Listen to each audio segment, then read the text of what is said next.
Hello and welcome to the In the Money Players podcast. This is our show for the Sunset Six on Sunday, January 11th.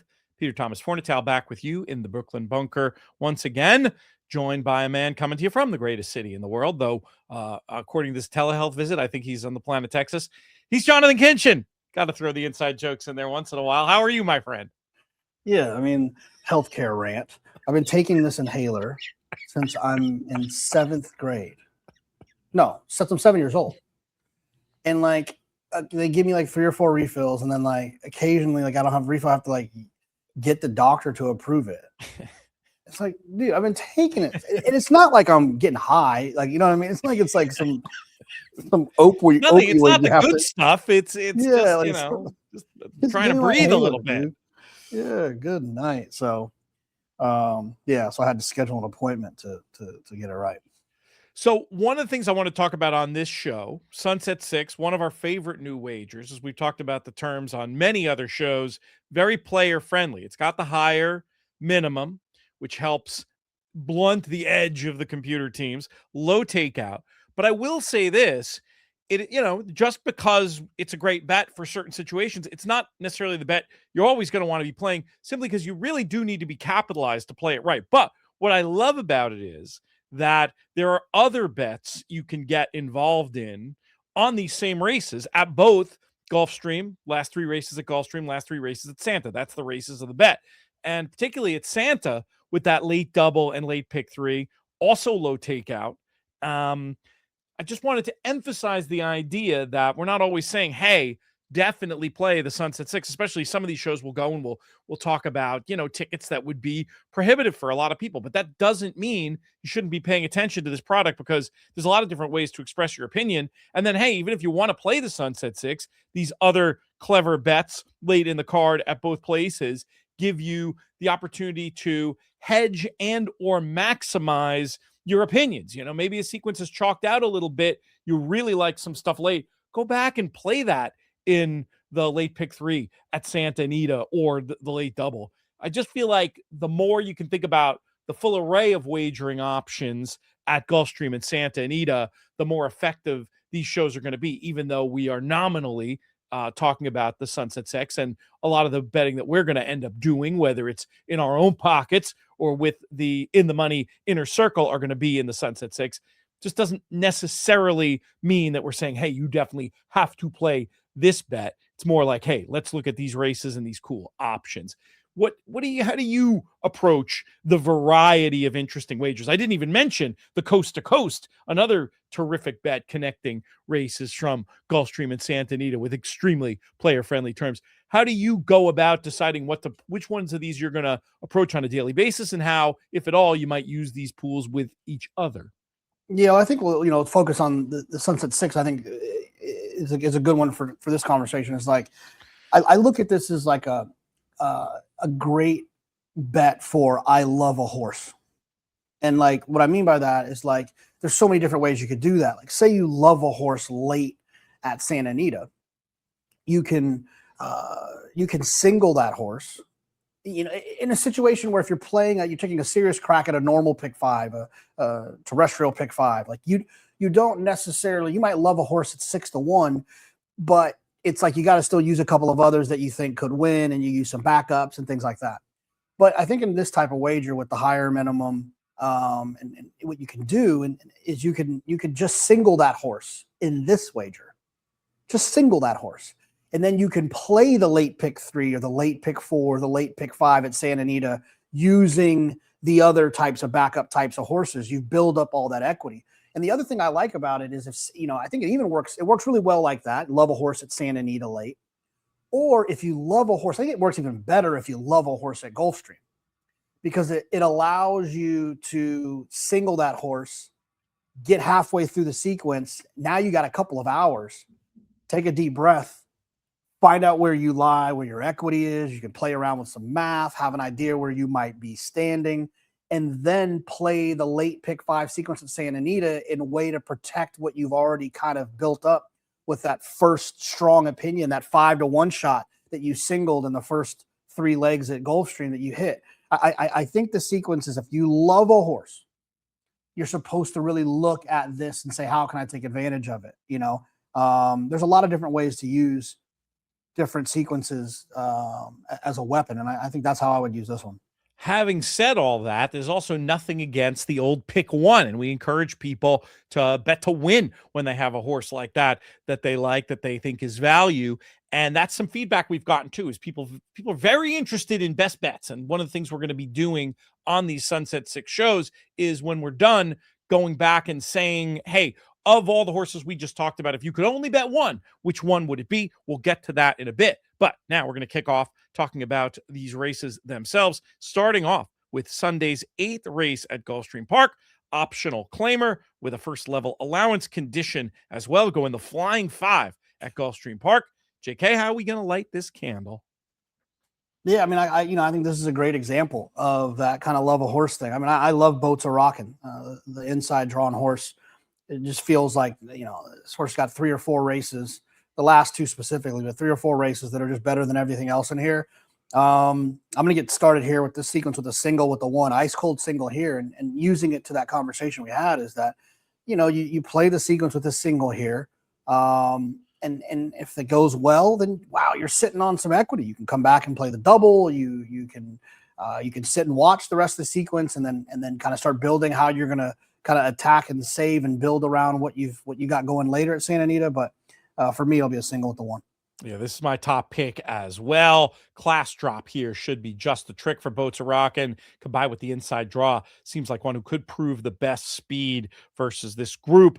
I did want 1 backup. That's a lone A for me, but I was going to go ahead and make the 3 It's a Boss, another horse on some tickets, sort of the other end of the spectrum. Boats Are Rockin', such an old pro. This is a rising 4-year-old, and my read on It's a Boss was maybe one of these horses that just does not want a step over 5.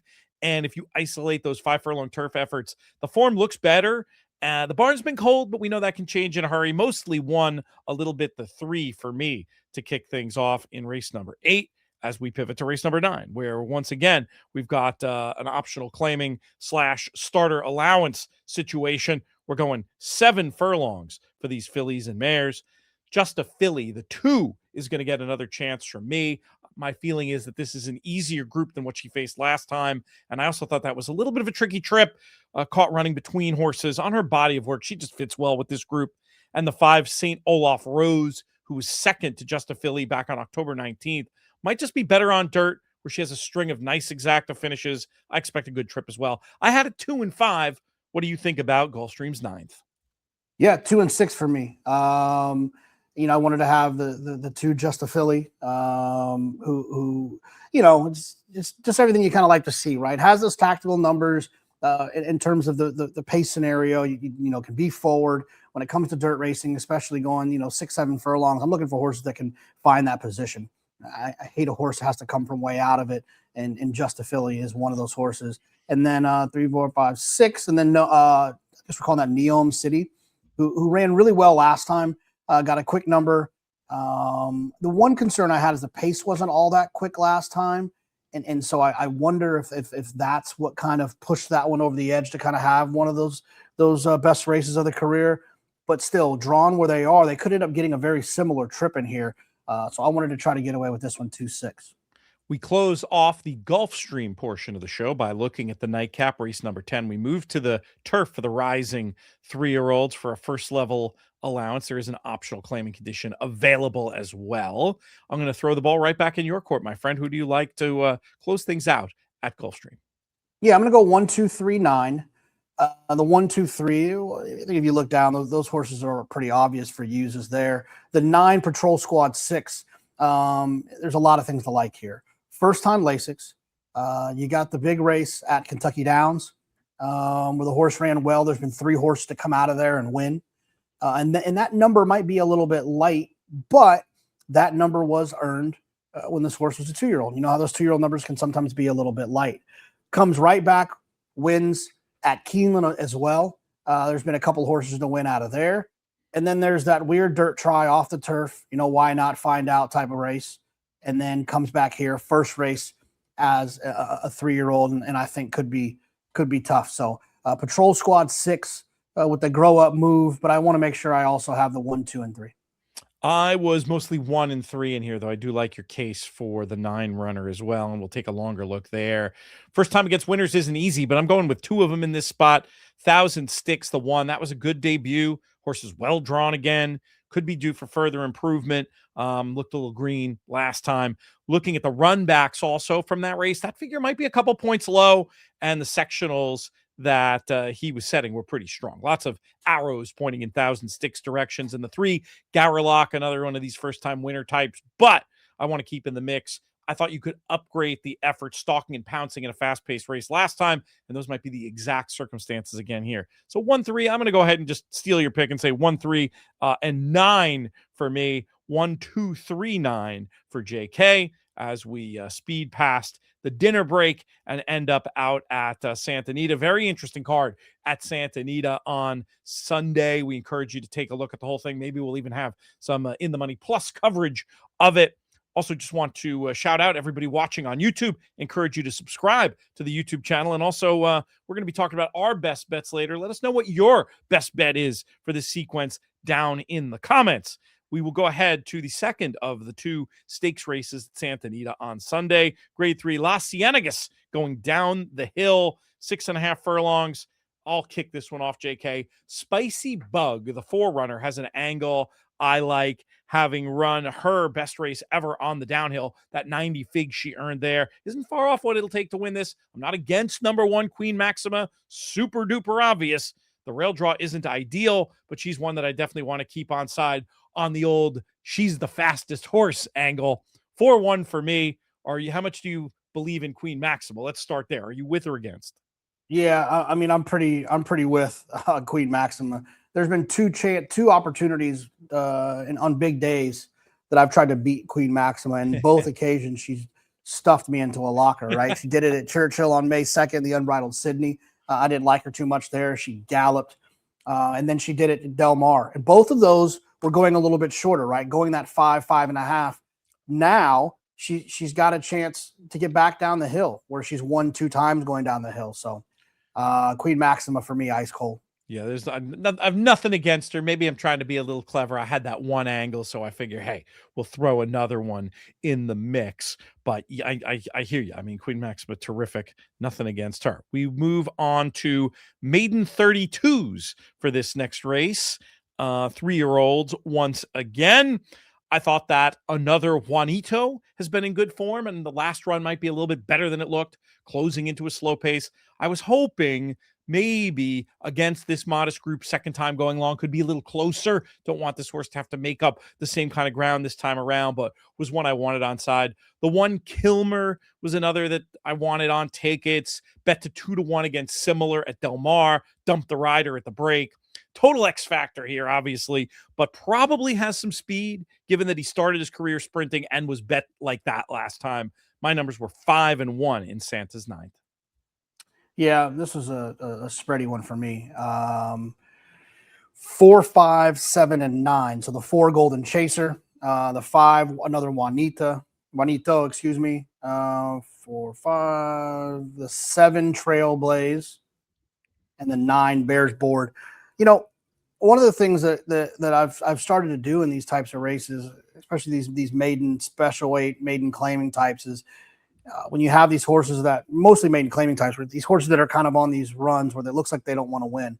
I've been checking their prices a lot. I think a lot of times it might look like they don't want to win, but they end up running where the public suggests they're supposed to run. They'll be the 3rd choice, they run 3rd. 4th choice, they run 4th. 2nd choice, they run 2nd. And it looks like, oh, they don't want to win, but they're actually doing what they're supposed to do. So if you find the spot in which they're supposed to run well or win, sometimes they can do that. There was nothing that really jumped off the page, but the handful of horses that I used, 4, 5, 7, 9, there was a lot in there that felt like, you know, they just need to find the right group, and maybe this is the right group. And unfortunately, I couldn't get any skinnier than that. I needed all 4 though. And I'd take a longer look at that 1-runner Kilmer as well. I think my angle might be right there about that one having more speed than it looks like going a mile on the dirt, essentially for the first time, given that the last race doesn't count. Are you buying what I'm selling there? Yeah, I see what you're saying. I mean, the horse took money that day. That's for sure. And I think that goes a long way. Um, the weird thing is the turf sprint debut threw me off a little bit. I wonder if that money was a lot because there was the drop from maiden special weight to maiden claiming in a Could bad be. group. Could be. But no, you've had crazier ideas. No doubt. Hiring you. My we'll point start. exactly. We'll start there. Let's go to Santa Anita's 10th to close this one out. Maiden special weight fillies, 3-year-olds here. And obviously, very important race, paying off not just the Sunset Six, but the late double, the pick 3, all the late picks at Santa Anita. I'll ask you that key question one more time on this weekend, JK. How are we going to get paid? Yeah, I wanted to try to get skinny here, but unfortunately, it's going to require a little bit more than that. Tough race. 5, 6, 8, 9 for me was where I wanted to kind of start. The 5 Surfing USA is kind of a good example of one that I don't quite trust because the horse was odds on and ran second. You know, if you're odds on and you run second, then you're leaving a little bit of disappointment out there. So I wanted to use a few others. The Urac, a $950,000 purchase, and one that I thought ran well first time out. Ran into Brave Deb, who came back and won again. That was going the mile, so you got to know that maybe the cutback could be something that kind of wake that one up. And then the one horse that's a big question mark for me that I wanted to talk about, and one that maybe deserves to be a B or maybe doesn't, is the 10 Baylor Arena. And the horse is $650,000. It's an Uncle Mo, Stop Shopping Maria. Okay, that's a lot of pedigree there, but it doesn't scream turf sprint, but it does scream Michael McCarthy, who I think deserves a congratulations. I saw he won. He had a when you hold a picture or a poster in the winner's circle, something good happened. I think maybe it was his 5. I don't know. It was something 500 win a winner milestone of some kind. Yeah, I think it was 5. It doesn't matter. Congratulations, Michael, whatever it was. Anyways, but so that's the biggest decision you have to make here for me is what to do with this horse, who obviously is well bred, but just feels like turf is not the answer. 500 wins. Well, it wasn't. You were wanting to say that, and it was correct. Our numbers are very similar here. I do like that Surfing USA. I wouldn't worry that much about that odds-on defeat simply because of the form. That peanut butter whatever horse did come back and run like a close-up third in a stake. So I think the market just was, over enthusiastic. It wasn't like I agree when they're like odds on and it's like no excuse. And then the horse that beats it comes back to run poorly. I'm totally with you on those kind of questions, but I just think this horse off those sprint efforts, and also the trip last time was just so bad. There might be a little value. So I'm with Surfing USA, but I did, for whatever reason, I didn't really have a top pick. It was more of a jumble them up and throw them up in the air top pick. I just thought Struck by Her made perfect sense off that Irish form. Surfing USA I listed second, but really kind of like a top pick. And then Urac, who you mentioned, ran well enough going a mile, didn't break there. Maybe does have the speed for a spot like this. 658 for me. I'm probably not going to get beat by your 9 either, so we'll throw that one in. Before we wrap things up, it is time for me to come back to you for your best bet. Are you going to go with the obvious one where you had your single in the sequence, or are you going to get cute? Yeah, I think Queen Maxima. She's proven to be one of the best turf sprinters in the country with her performances. She likes it down the hill. I don't love the rail draw, but it's like she's the type of horse that's tactical enough and is maneuvered well enough down the hill that I think you'll get a really aggressive and confident ride. I think she'll be tough. I'm not sure what price she'll be, but I think in a situation where you've got pick 3s, you've got pick 5s, pick 6s, sunset 6s, having that free square, I think, is worth mentioning for a best bet. I mean, I like where you're going, and just to be contrary, I'll throw my Spicybug in. We'll have 2 shots for a best bet to hit, and maybe have a best exacta today. To your point about the draw maybe not being so bad for Queen Maxima, given her particular set of skills and the fact that this is carded as a 9-runner race, if maybe you get a scratch, you get it down to 8. I worry about that much more when it's the big full field. Do you feel similarly about that inside draw down the hill? It's not as bad. The shorter the field is, the less of a big deal it is. The more tactical speed a horse has, I think also kind of the less of a big deal it is. Well, I think a lot when it comes to, you know, how do I want to say this? I treat that kind of draw situation, you know, where a horse draws, rider changes, things that are less about the individual, the horse themselves. I treat them very similarly that I treat info, where I will, if I want to like the horse, I won't let it talk me off. If I want to be against the horse, I will make it seem like it's the 800-pound gorilla in the room that horse can't win. If that makes sense. So, you know, if I, you know, for instance, if I love a horse, and I hear, oh, the horse isn't training well, it doesn't mess me up too bad. I've gotten to a point where it doesn't mess me up too bad.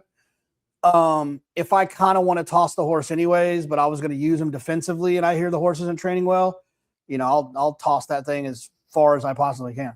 Yeah, just use it. Sometimes I like to think of it as the real game. I mean, look, we have to be selection oriented. Doing the TV work we do, doing podcasts. Nobody wants you to come on here and even say, "Oh, it's my bet at 2-1," but I'm not going to bet it at 3-2. You know, it doesn't make for very interesting podcast. But thinking about the right way to approach the game for your own wagering, the idea that every horse has a price and you should think about what that price is correct. And those bits of information, those softer bits of information, as it were, give you a good option to either push that number out or pull that number down. And then it's up to you and your own subjectivity what that's going to mean in terms of your wagering strategy. You know, at some point, you got to draw the line and say, you know, any horse I don't rate beyond a certain point, I'm going to throw out.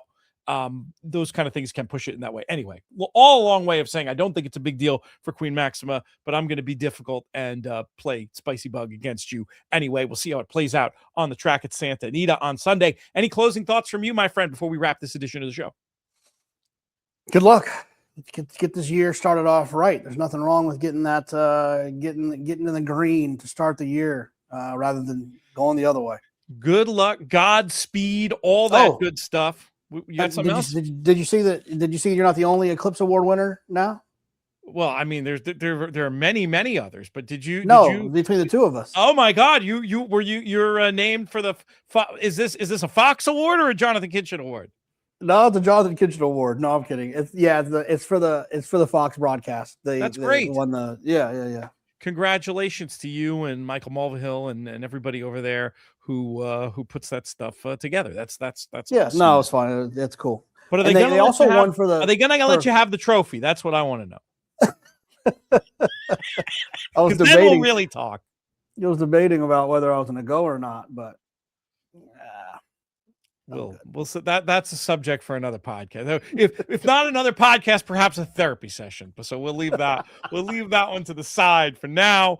But you know, I'm such a dope. I didn't even submit. Not that we would have won, but I didn't even submit this year.